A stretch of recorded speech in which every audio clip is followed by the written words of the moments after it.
Some video that is really disturbing, distressful. Police in Hammond, Indiana, smashing a car window and using a taser on the front seat passenger. All of this just starting out from a routine traffic stop over a seatbelt. What may be a little different from some other things you may have seen. 2 kids were in the back seat when all of this happened, and you can hear as this unfolds how traumatized they were. Have a look. Yes, my mom. No, I'm not making it worse now. I'm scared for my life. Because he just pulled a gun on us and we don't have a gun. Go ahead. Go ahead. I suggest you come out of the car. Go ahead. You a white shirt? What's that? A white shirt. I'm asking for a white shirt. I don't know what's going on. I just gave him my information. I don't know what's going on now. Right. That's what I'm... Look, listen.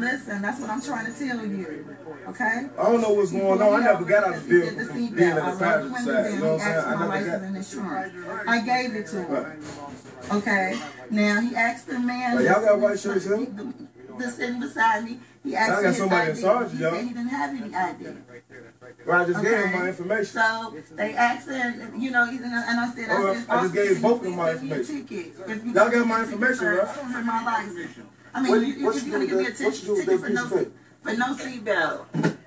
If you're gonna give me a ticket for no seatbelt, right here. They just give me a ticket so I can go to the hospital because the doctor called me to tell me to come in because my mom is about to pass away. All right, so I guess he's looking for his information in his book bag. When he digs in his book bag, they pulls a gun out. What was the purpose of a gun? And now they asking me to open my door so I can get out. I'm scared. If you can pull out a gun in front of it's 2 kids in the back seat. You understand? Yes. All right. No, don't mess my. Now they're about to mess my. No.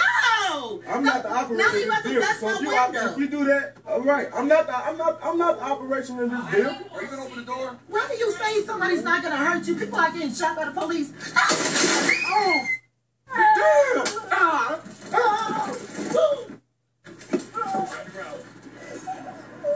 That was crazy. That is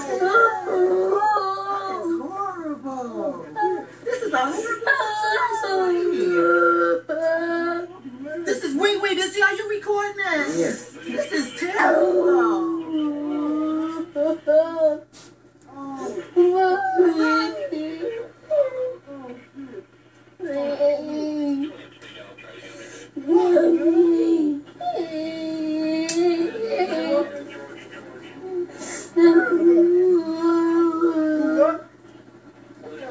Take it off. This is crazy. Take it off now. No, Well, I told y'all my kids in the car, man. Why would y'all do that? Angie, come on. Talking about what, man? Come on, climb. They can bust out the car window and everything because they couldn't have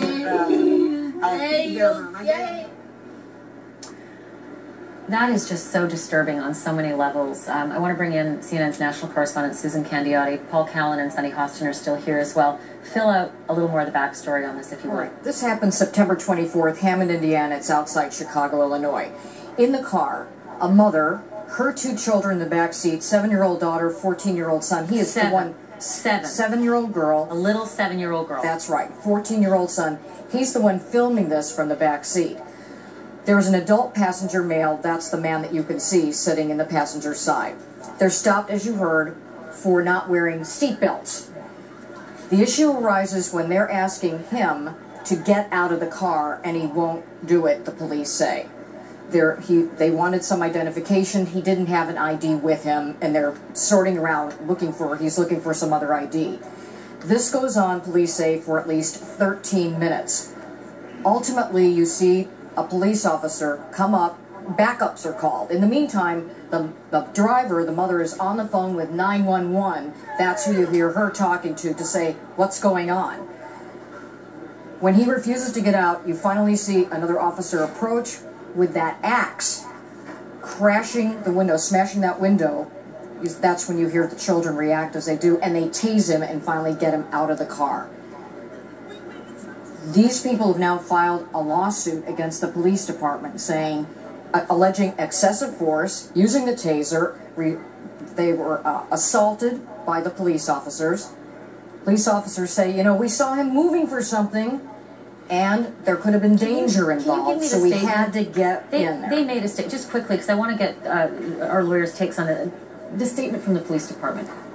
Well, they back up their actions, saying safety was at issue, but it reads in part, police officers who make legal traffic stops are allowed to ask passengers inside of a stopped vehicle for identification and to request that they exit a stopped vehicle for the officer's safety without a requirement of reasonable suspicion. Paul Callan, is that going to be enough when they're looking at a lawsuit for what happened?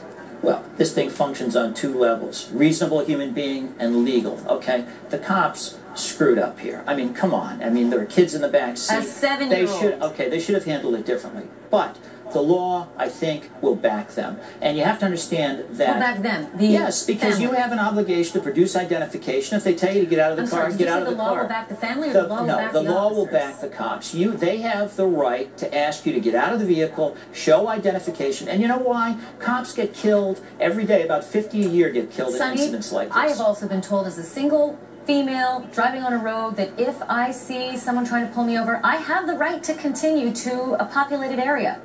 Because if I am in fear, I don't have to stop on a road in the dark. Is this the same kind of fear? These people were afraid. Of course they were afraid, and I've got to tell you, I'm so upset. I think actually Paul is correct, but this is the hazard of being a black person in the United States today. I mean, there's a family in a car, and they are completely complying. You see that she has called 911. He isn't even driving the vehicle. He has provided several pieces of paper. This family was of identification. This family was tortured for over 13 minutes. Those children were traumatized, and guess what? The law, as it stands right now, probably protects the police officer's actions. And as a woman of color, I don't know what to do, because this could happen to me, this could happen to my child, this could happen to my father, this could happen to my husband.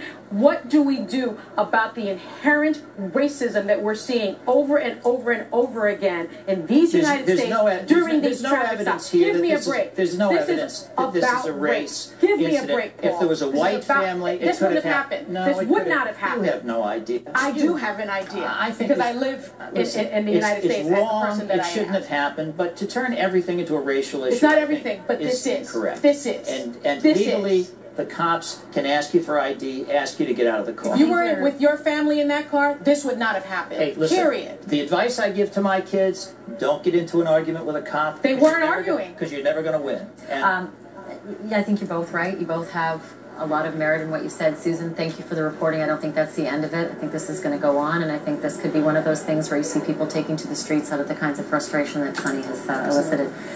Wow. Thanks, guys. Appreciate it. And thank you all for watching. Appreciate it. Wolf starts right after this break.